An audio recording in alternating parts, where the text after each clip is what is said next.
창세기 22장 11절로부터 19절 말씀입니다. 여호와의 사자가 하늘에서부터 그를 불러 이르시되 아브라함아 아브라함아 하시는지라. 아브라함이 이르되 내가 여기 있나이다 하매 사자가 이르시되 그 아이에게 내 손을 대지 말라. 그에게 아무 일도 하지 말라. 내가 내 아들 내 독자까지도 내게 아끼지 아니하였으니 내가 이제야 내가 하나님을 경외하는 줄을 아노라. 아브라함이 눈을 들어 살펴본 즉 한 수량이 뒤에 있는데 뿔이 수풀에 걸려 있는지라. 아브라함이 가서 그 수량을 가져다가 아들을 대신하여 번제로 드렸더라.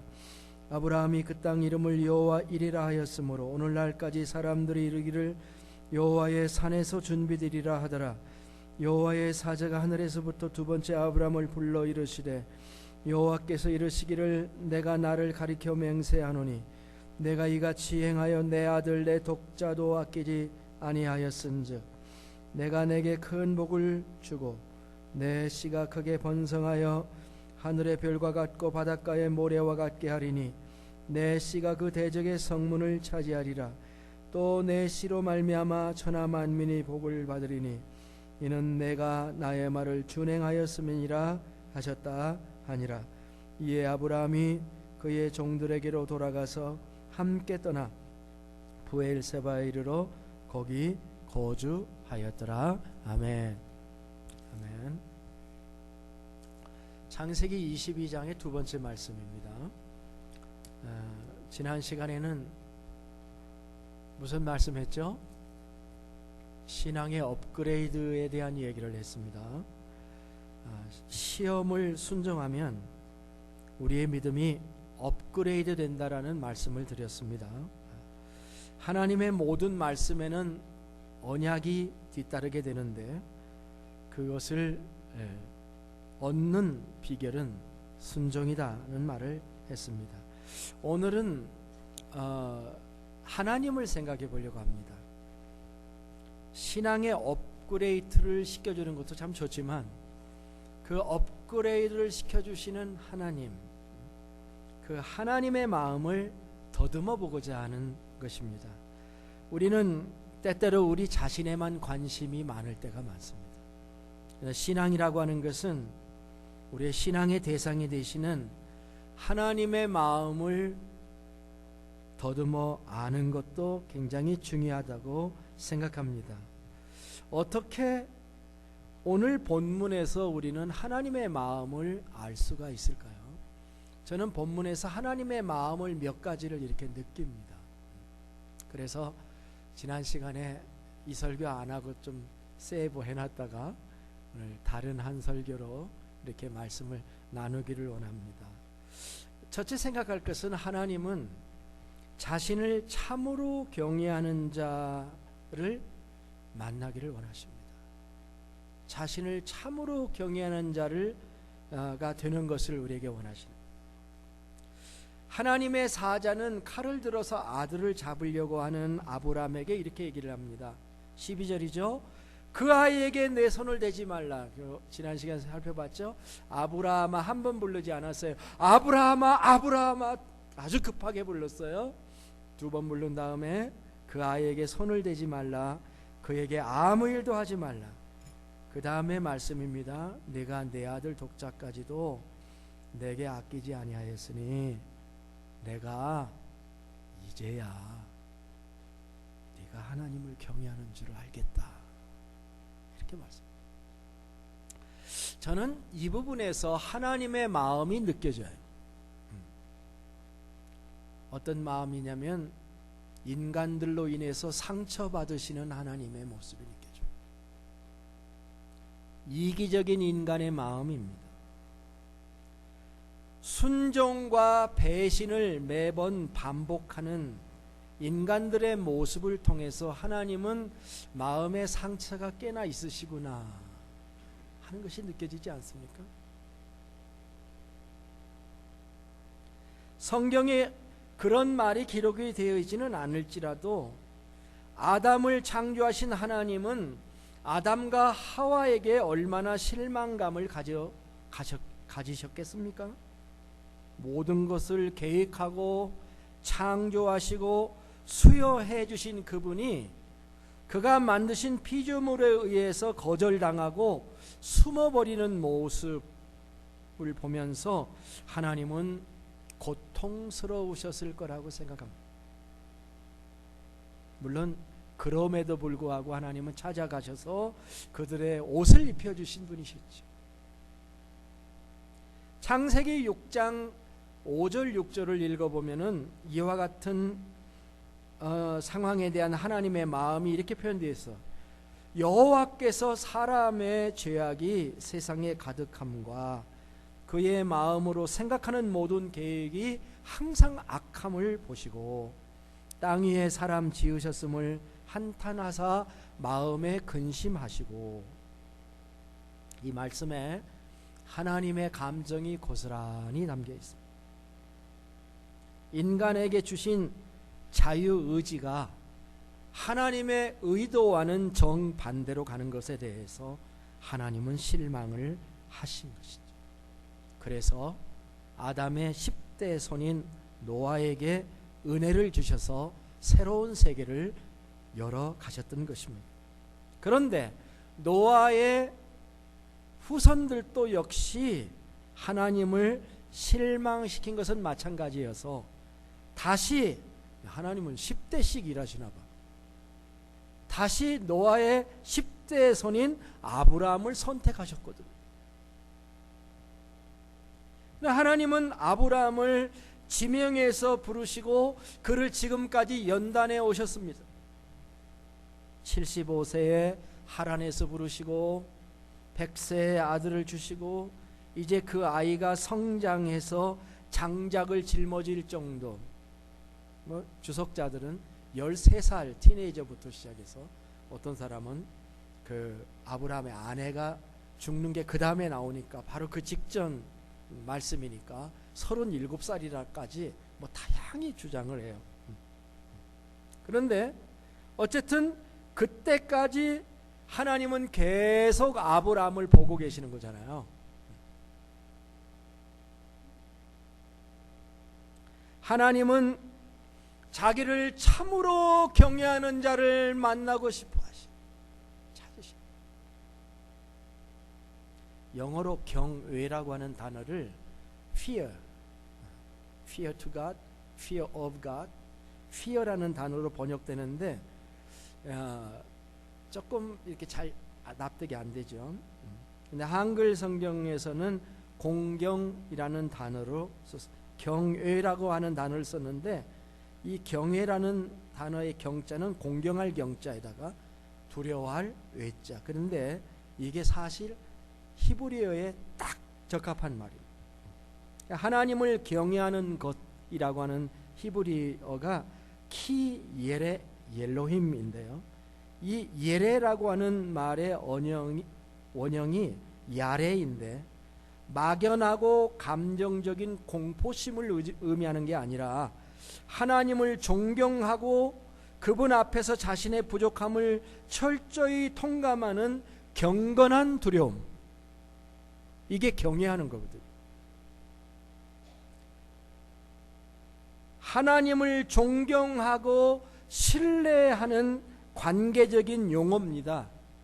경외한다고 하는 거. 하나님은 우리와 이런 관계를 맺고 싶어 하시는 하나님이십니다. 하나님은 관계의 하나님이셔요. 우리가 지난 수요일날 요한복음 17장 3절을 봤는데 여기 요한은 영생이라고 하는 것을 시간으로 보지 아니하고 관계로 봤습니다. 영생은 곧 유일하신 참 하나님과 그가 보내신 자 예수 그리스도를 아는 것이다. 하나님과 예수 그리스도를 알고 바른 관계에 들어가는 삶을 사는 것, 그것이 영생이다. 그렇게 말씀. 요한 1서에서는 조금 더 나가서 이런 얘기를 합니다. 태초부터 있는 생명의 말씀에 관하여는 우리가 들은 바요 눈으로 본 바요 자세히 보고 우리 손으로 만진 바라. 이 생명이 나타나신 바 된지라. 이 영원한 생명을 우리가 보았고 증언하여 너희에게 전하노니 이는 아버지와 함께 계시다가 우리에게 나타내신 바 된 이시니라. 우리가 보고 들은 말을 너희에게도 전함은 너희로 우리와 사귐이 있게 함이니 우리의 사귐은 아버지와 그의 아들 예수 그리스도와 더불어 누림이라. 우리가 이것을 쓰면 우리의 기쁨이 충만하게 하려 함이라. 신앙생활이라는 건 뭐냐? 하나님과 예수 그리스도와의 사귐, 관계다 라고 얘기를 우리에게 해주고 있는 것입니다. 하나님은 자기를 참으로 경외하는 자를 찾으시는 하나님이십니다. 예수님 당시에 예수님이 찾아가신 한 여인이 있습니다. 그 여인은, 이제 재밌는 거는 요한복음 3장 16절 니고데모가 예수님을 찾아왔지만 4장의 사마리아 여인은 예수님이 찾아갔단 말이에요. 찾아갔는데 우물에서 물을 깃는 여자였잖아요. 찾아가서 여러 가지 진리의 말씀을 전하셨습니다. 그리고 그를 따라 들어가서 사마리아 마을에 복음을 전했죠. 그리고 그 유명한 말을 이 여인에게 예수님이 남기셨죠. 아버지께 참되게 예배하는 자들은 영과 진리로 예배할 때가 오는데 곧 이때라. 그 다음 말이 중요해요. 아버지께서는 자기에게 이렇게 예배하는 자를 찾으시느니라. 찾으시는. 하나님, 내가 이제야 네가 나를 경외하는 줄을 내가 알겠다. 하나님의 마음, 진정으로 하나님을 경외하는 자를 만나기를 원하는 하나님의 마음을 생각하면서 우리 모두가 그런 자들이 되기를 주의 이름으로 축복합니다. 두 번째, 하나님의 마음은 어떤 마음이냐? 말씀 따라 행하는 자, 말씀 따라 순종하는 자에게 실제로 복을 주시겠다라고 하는 마음. 천사가 두 번째 메시지를 전합니다. 여호와께서 이르시기를 내가 나를 가리켜 맹세하노니 내가 이같이 해서 내 아들 독자를 아끼지 아니하였은즉. 두 번째 얘기하잖아요. 독자도 아끼지 아니하였은즉 내가 내게 큰 복을 주고 내 씨가 크게 번성하여 하늘의 별과 같고 바닷가의 모래 같게 하리니 씨가 그 대적의 성문을 차지하리라. 또 내 씨로 말미암아 천하 만민이 복을 받으리니 이는 내가 나의 말을 준행하였음이니라 하셨다 하니라. 순종은 하나님의 마음의 평안을 가져다 주었을 뿐만 아니라 아브라함의 삶의 보증을 주었습니다. 가져왔습니다. 보통 하나님의 약속을 두 가지로 구분하는 경우가 있습니다. 하나는 무조건적인 약속이 있고 또 하나는 조건적인 약속이 있어요. 어떤 성경의 약속은 조건적이에요. 네가 기도하면 응답하겠다. 그건 조건적이죠. 그런데 아브라함에게 천하 만민의 복이 되겠다고 하는 약속은 조건적일까요? 무조건적일까요? 저는 무조건적이라고 생각을 해요. 하나님이 노아의 10대 손인 아브라함을 무조건적으로 선택하시고 부르셨습니다. 하나님이 부르실 때 어떤 조건을 달지는 않으셨어요. 그러나 하나님이 무조건적인 선택을 하시고 그 축복을 약속하셨을 때 그 약속을 받으려면, 실제로 현실로 받으려면 필요한 과정이 있다는 것입니다.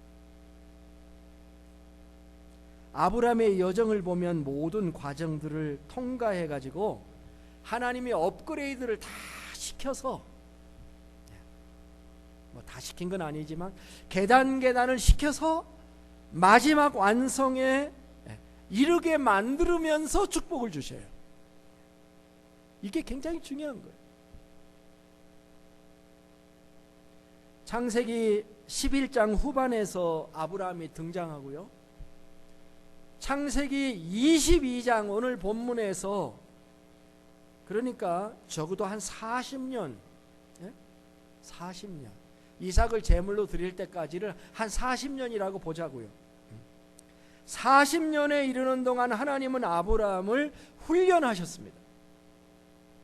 실패와 성공을 반복하면서 하나님은 하나님의 축복을 주었을 때 감당할 만한 사람으로 훈련하고 성숙시켜 나간 거죠. 믿음이 필요했습니다. 갈대아 우르에서 떠날 때도 믿음이 필요했고 하란에서 떠날 때도 하나님의 부르심에 순종하는 믿음이 필요했어요. 신약성경 11장 18절에서 히브리서 11장 18절에서 히브리서 기자는 이렇게 말했어요. 믿음으로 아브라함은 부르심을 받았을 때에 순종하여 장래의 유업으로 받을 땅에 나아갈새 그 다음 말이 참 재밌어요. 갈 바를 알지 못하고 나아갔으며. 하나님 다 안 가르쳐줘. 분명히 믿음으로 나아가기를 하나님이 원하셨으니까 믿음을 가졌어요. 그러나 그 이후에 아브라함의 삶에는 여러 가지 어두운 사건들이 많았습니다. 기근이 들어 애굽에 내려간 일, 아내를 누이라고 속인 일, 그리고 마지막에 조카 롯과의 이별을 한 일. 그러나 좋은 일도 있었어요. 조카가 지역 전쟁에 휘말려서 포로로 잡혀갔을 때 집에서 길리운 자 318명을 가신들을 이끌고 가서 목숨 걸고 되찾아오는 좋은 일들도 했었죠. 그 일로 멜기세덱을 만나게 되고 멜기세덱에서 내가 승리한 건 내가 승리한 것이 아니라 대적을 자기에게 붙이신 지극히 높으신 하나님이 승리하게 하셨다는 사실을 깨닫게 되고 경험하게 되었죠. 그 후에 하나님이 나타나셔서 칭찬은 안 하셨지만 마치 칭찬하신 것처럼 환상을 주시면서 밤하늘의 별을 보여주시고 셀 수 있나 보라고 말씀하시고 네 자손이 이와 같으리라고 말씀하셨던 거죠. 그때 아브라함이 또 믿었어요. 창세기 15장 6절 말씀대로 아브라함이 하나님을 믿었고 하나님이 이것을 그의 의로 여기셨다. 그렇게 말씀을 했죠. 믿음이 필요했어요. 또한 행동도 필요했습니다. 그의 믿음은 곧 문제를 드러냅니다. 15장에서 믿음으로 의롭다고 했으면 계속 나가야 되는데 바로 16장에서 기다리지 못하고 하나님이 원하지 않는 하갈을 선택해서 이스마엘이 출생하게 되잖아요. 이것으로 인해서 많은 시간의 지연이 생기게 됩니다. 믿음이 행위와 연결되어야 되는데 연결되지 못한 것입니다. 연결이 안 된다고 해서 믿음이 아닌 것은 아니지만, 그리고 모든 믿음이 행동으로 다 뒷받침되지 않을 수도 있지만 하나님은 자신의 말씀을 믿고 계속해서 행동하는 자를 기뻐하시는 하나님이죠. 그래야 그 다음 단계의 축복으로 이어서 확정해 주시기 때문에 그런 것입니다. 그래서 하나님은 창세기 17장에 지금 우리가 계속 온 거를 지금 반복하는 거예요. 17장에서 13년 만에 아브라함에게 나타나셔서 나는 전능한 하나님이라 너는 내 앞에서 행하여 완전하라고 하셨던 거죠. 그 말씀에는 몇 가지 메시지가 들어있어요. 이젠 좀 완전하게 행할 때가 되지 않았느냐 하는 것과 내가 그것을 도와줄 수 있다는 그런 메시지, 나는 전능한 하나님이다 라는 말씀을 해주시는 거죠.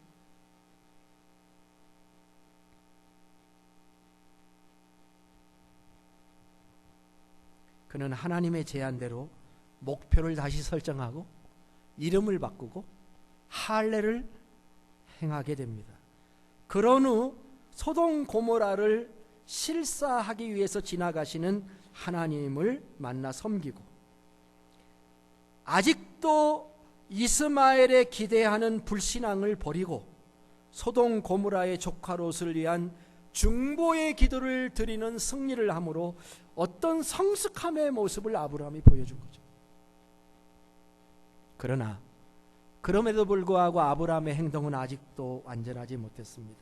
그랄로 이사한 아브라함이 그랄 왕 아비멜렉에게 자기 아내를 루이라고 거짓말함으로써 하나님의 최종 계획을 망가뜨릴 수 있는 위기에 빠지게 되었던 것이죠.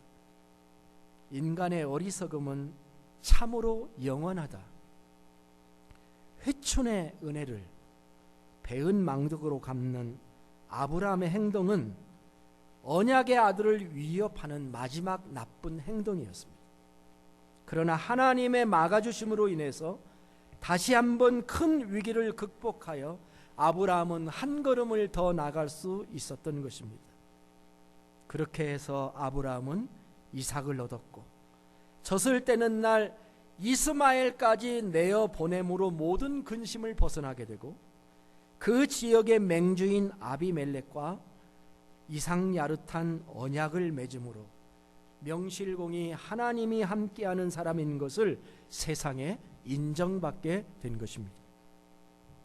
참 험난한 인생을 살아온 아브라함은 이제 부엘세바에서 에셀나무를 심고, 누가 가르쳐줬는지는 모르겠는데 영원하신 하나님의 이름을 불렀다고 기록하고 있습니다. 영원하신 여호와 하나님, 이것은 그의 신앙 고백이었어요. 그런데 하나님은 그것을 참으로 알고 싶다. 네가 정말 나를 영원한 하나님으로 믿는지 알고 싶으셨던 거죠. 그래서 그렇게 사랑하는 외아들을 내어놓으라고 요구하셨던 것입니다. 참으로 하나님은 입으로만 고백하는 것보다 말한 것을 행동으로 증명해 보라고 요구하시는 분이시구나 하는 것을 알 수가 있습니다. 그런데 그 시험을 아브라함이 통과한 것이죠. 놀라운 승리를 한 것입니다. 그는 믿음으로 외아들 이삭을 드렸습니다. 히브리서 11장 19절의 말씀대로 그가 하나님이 능히 이삭을 죽은 자 가운데서 다시 살리실 줄로 생각한지라, 그렇게 말씀합니다. 하나님이 이것을 참으로 기뻐하신 거예요. 하나님은 왜 그것을 기뻐하셨을까요? 그가 믿음과 행위를 일치시켰기 때문인 것입니다. 그가 믿음으로만이 아니라 행함으로 의롭다 하심을 야고보의 표현에 의하면 받았기 때문에 그렇습니다. 그런데 저는 하나님의 영원한 하나님의 마음을 또 하나 세 번째 얘기하려고 하는데요. 그 사건의 배후가 되는 하나님의 영원하신 계획 속에 있는 한 사건을 하나님은 생각하고 계셨다라고 하는 것입니다. 그게 바로 십자가입니다. 오늘 저는 이 세 번째 하나님의 마음을 생각해 보기를 원해요. 그것은 결론이 나와 있지만 하나님은 독생자를 십자가에 내어주시는 하나님이십니다. 우리는 지금 하나님의 마음에 대해서 얘기를 하고 있습니다. 하나님은 때로 애로우십니다. 하나님은 인간들의 이기심과 변심으로 인해 때로 의지할 데가 없으십니다. 참으로 하나님을 경외하는 자가 없어서 하나님은 한탄할 때도 있으셨습니다. 하나님의 마음은 자기를 믿는 자들이 말뿐이 아닌 행동이 뒤따르기를 원하시는 것이었죠. 개념이 아니고 그 사람이 말하는 주장이 아니고 개념과 주장이 행동으로 옮기는 신앙을 가지시기를 원하십니다. 하나님은 왜 그런 마음을 가지셨을까? 너무 퍼펙트하신 분이라서 그럴까요? 저는 그것은 하나님이 우리를 사랑하시기 때문이라고 생각해요. 우리와 관계를 가지기를 원하시기 때문이라고 생각해요. 아니, 더 결정적으로 얘기하면 자기 아들이라도 십자가에서 내어 줄 수 있는 하나님이시기 때문에.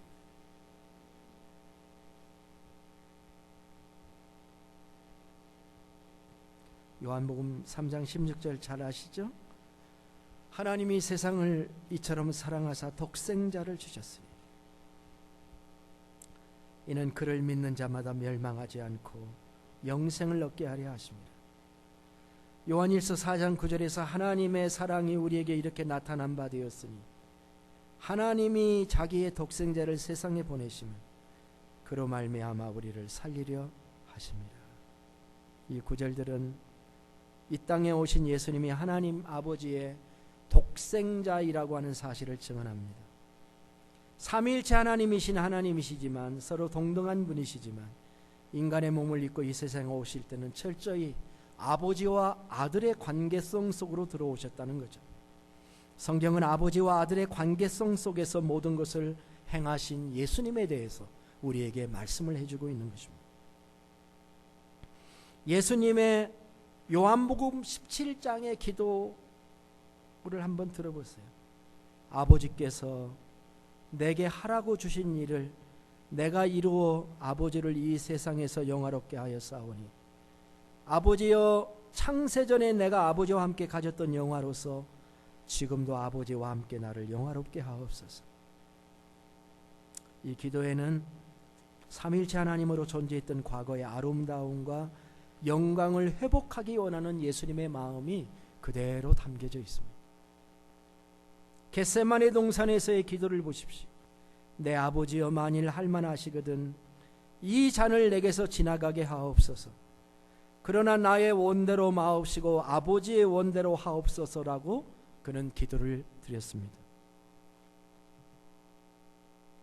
십자가상에서 주님의 기도를 생각해 보십시다. 십자가에 달리신 예수님의 첫 마디는 우리가 잘 아는 대로 Father, forgive them. 아버지여 저들을 사하여 주옵소서. 저들은 자기들이 하는 것을 알지 못합니다라고 기도했죠. 아버지라고 부르셨죠. 그죠? 여전히 그는 십자가에서 아버지를 신뢰하고 있습니다. 그런데 십자가의 네 번째 기도가 뭔지 여러분 아시죠? 제9시쯤에 예수께서 크게 소리질러 이르시되 엘리 엘리 라마 사박다니 하시니 이는 곧 나의 하나님 나의 하나님 어찌하여 나를 버리셨나이까 하는 뜻이.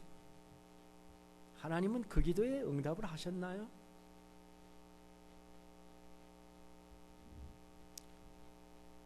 아들을 내어주시는 하나님의 마음이 보이시나요? 아들의 소원을 거절하시고 아들을 십자가에 내어주신 우리 아버지의 마음, 십자가를 외면하고 있는 아버지의 마음. 우리는 여기에서 아브라함에게 아들을 제물로 드리라고 하셨던 하나님의 마음을 읽을 수가 있는 거예요.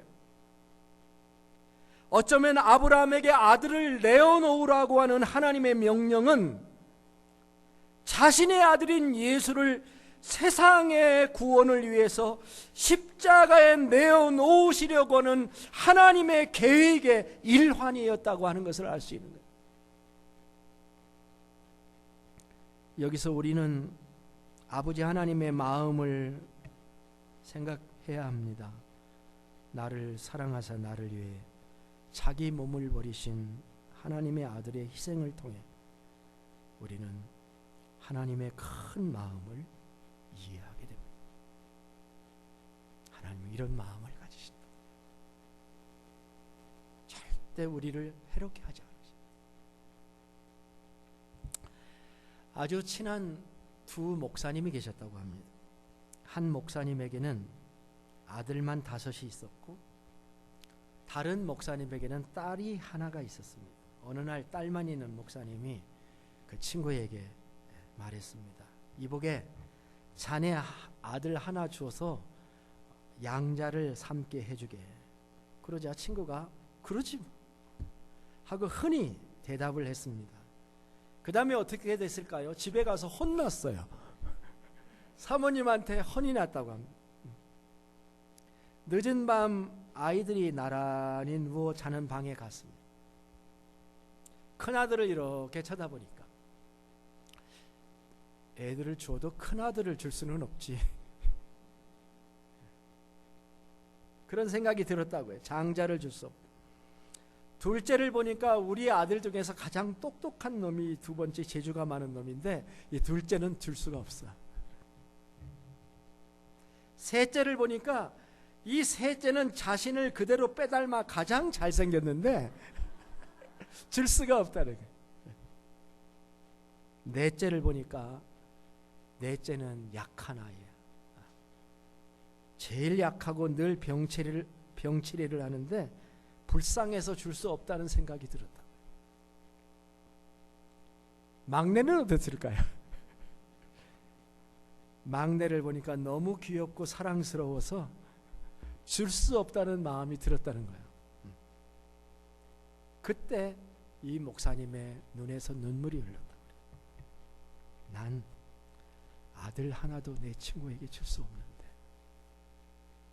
하나님께서는 나를 위해 독생자를 주셨구나 생각하니 감사가 넘쳐 흘렀다고 합니다. 우리는 그동안 많은 기도를 했죠. 하나님, 내 마음 좀 알아주세요. 내 형편 좀 알아봐 주세요라고 많이 기도했죠. 네, 여러분, 하나님의 마음을 생각해 본 적 있습니까? 믿을 수 없는 나는 아직도 내가 너 잘 모르겠어. 네 아들 바치는 거 보니까 이제야 네가 나를 믿는다는 것 같아.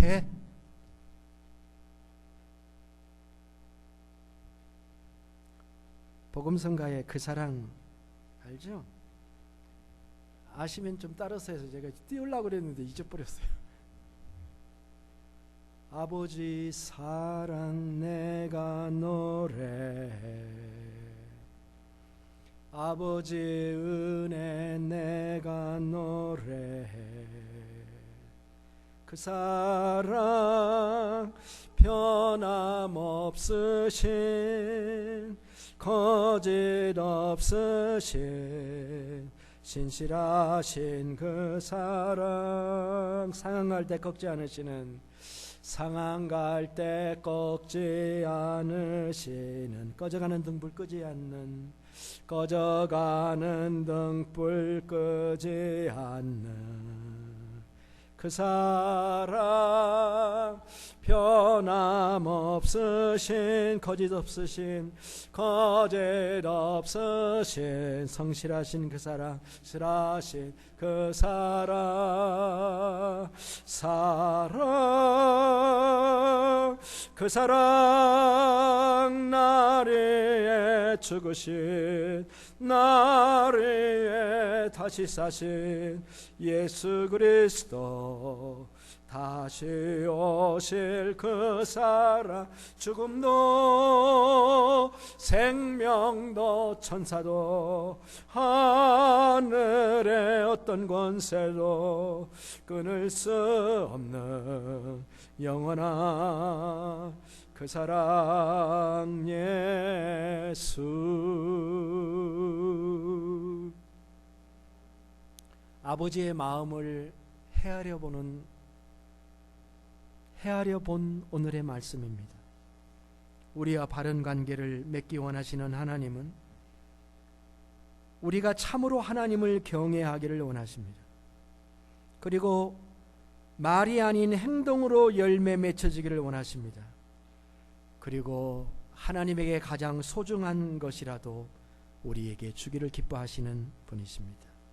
이 하나님을 사랑한다고 고백하시겠습니까? 기도하겠습니다. 하나님 아버지, 우리와 같은 인격, 인성, 감정을 가지신 하나님, 우리의 방황과 불순종으로 주님이 기다려 오신 그 장구한 세월로 인해 회개합니다.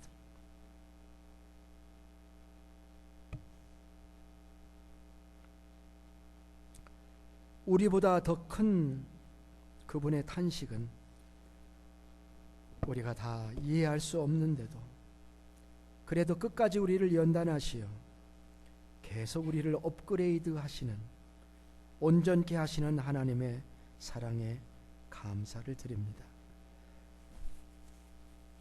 저희로 하나님의 마음을 헤아릴 수 있게 해 주시옵소서. 자식이 성장하면 부모의 마음을 헤아리듯이 우리를 사랑하시는 하나님의 마음을 헤아릴 수 있게 해 주시옵소서. 우리를 사랑하시는 하나님께 감사와 영광을 돌립니다. 존귀하신 예수님의 이름으로 기도합니다. 아멘. 다 함께 일어나셔서 찬송가 455장을 부르시겠습니다.